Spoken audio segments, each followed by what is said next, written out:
Perdana Menteri Israel Benjamin Netanyahu melakukan pertemuan dengan Presiden Amerika Serikat Donald Trump pada Senin 7 April 2025. Dalam pertemuan di Gedung Putih, Trump menyampaikan keinginannya agar perang di Gaza segera dihentikan. Ia mengungkapkan bahwa meskipun perang ini mungkin akan berakhir pada suatu titik, namun tidak dalam waktu dekat. Dikutip dari Tribun News, Trump menegaskan bahwa upaya pembebasan sandera yang ditahan Hamas masih terus dilakukan, meskipun proses tersebut diprediksi akan memakan waktu cukup panjang. Selain itu, Trump juga menyebutkan kemungkinan Amerika Serikat untuk mengirimkan pasukan perdamaian ke Gaza. Pengiriman pasukan itu bertujuan untuk menguasai seluruh wilayah jalur Gaza dan menyarankan warga Palestina pindah ke negara lain. Menanggapi hal itu, Netanyahu menegaskan bahwa Israel tengah berusaha mencapai kesepakatan lain untuk perdamaian di Gaza. Perdana Menteri Israel itu menyatakan bahwa pihaknya berkomitmen untuk membebaskan seluruh sandera yang ada di tangan Hamas. Selain itu, mereka juga ingin membuat kekuasaan Hamas di Gaza berakhir.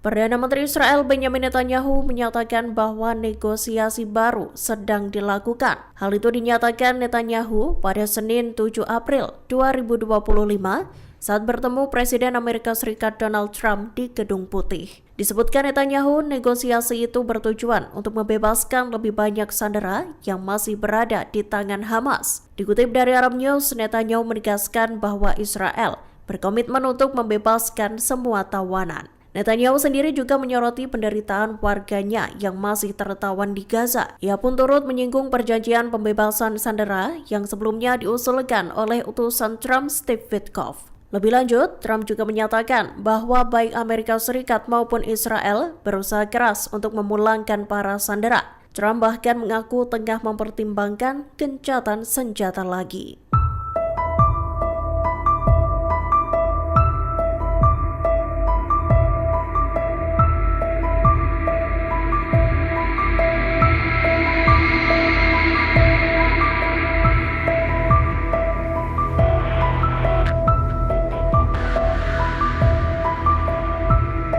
Serangan Israel kembali menghantam warga Palestina pada Senin 7 April 2025.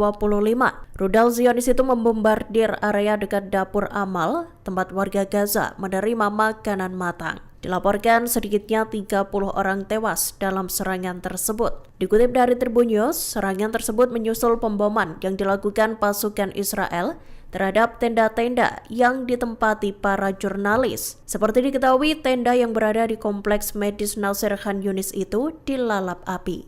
Bahkan seorang jurnalis Palestina terbakar hidup-hidup di dalam tenda. Militer Israel mengklaim serangan itu menarget seorang pria yang diidentifikasi sebagai militan Hamas. Israel menyatakan pejuang Hamas tersebut menyamar sebagai wartawan.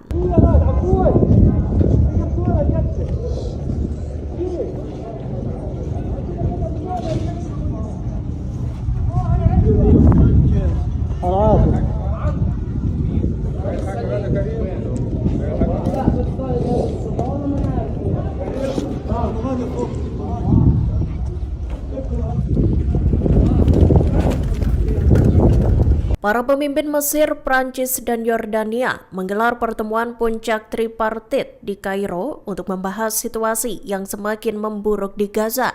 Dalam pertemuan yang digelar pada Senin 7 April 2025 itu, ketiganya mengeluarkan pernyataan bersama. Mereka mendesak diberlakukannya lagi perjanjian gencatan senjata di Gaza. Tak hanya itu, Mesir, Prancis, dan Yordania juga mendesak agar segera kembali ke operasi tempur untuk melindungi warga Palestina. Selain itu, memastikan warga Gaza menerima semua bantuan kemanusiaan secara penuh. Dikutip dari Al-Mayadin, ketiga negara itu juga mengingatkan bahwa gencatan senjata adalah kewajiban yang harus dipenuhi berdasarkan hukum internasional dan hukum humaniter internasional. Para pemimpin juga menyampaikan keprihatinan yang mendalam atas situasi kemanusiaan yang kian buruk di tepi barat dan timur Al-Quds. Mereka menyerukan penghentian segala tindakan yang dapat mengancam keberlangsungan solusi dua negara.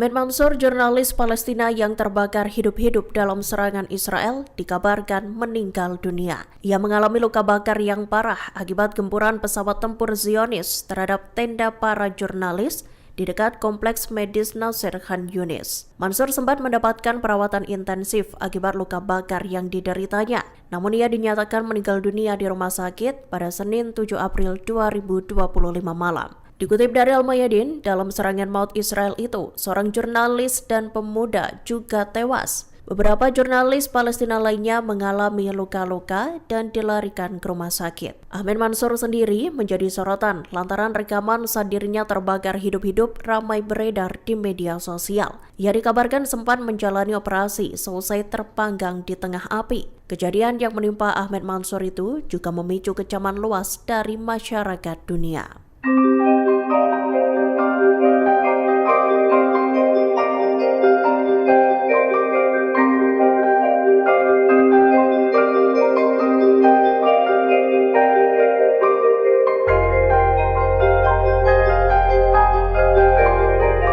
Houthi Yaman meluncurkan serangan terhadap target militer di Tel Aviv, Israel. Mereka juga menyasar 2 kapal perang Amerika Serikat di Laut Merah.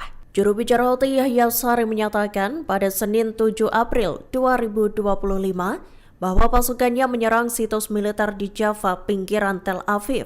Dalam serangannya, Houthi menggunakan pesawat tak berawak Jaffa. Dikutip dari Tribun News, drone tersebut merupakan hasil modifikasi dari pesawat nirawak Samad 3 milik Iran. Drone Iran itu memiliki jangkauan jelajah jauh dan mampu melakukan misi ganda, yakni pengintaian dan serangan. Dilaporkan selain menyerang Tel Aviv, Houthi juga meluncurkan rudal jelajah dan drone ke arah kapal Amerika Serikat. Serangan tersebut diklaim sebagai balasan atas agresi udara Amerika terhadap Yaman.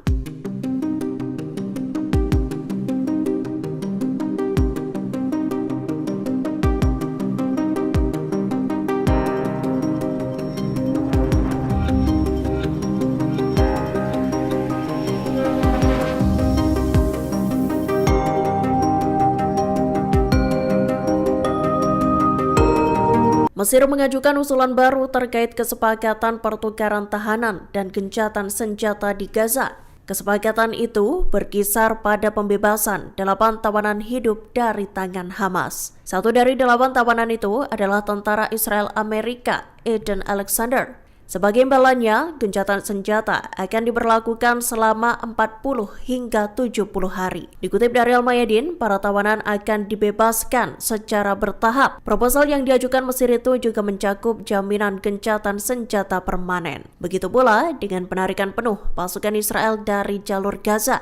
Selain itu, kesepakatan tersebut juga dapat memungkinkan kembalinya warga Palestina dari pengungsian dan masuknya bantuan kemanusiaan. Kesepakatan Mesir itu juga menjamin dimulainya negosiasi untuk tahap kedua perjanjian.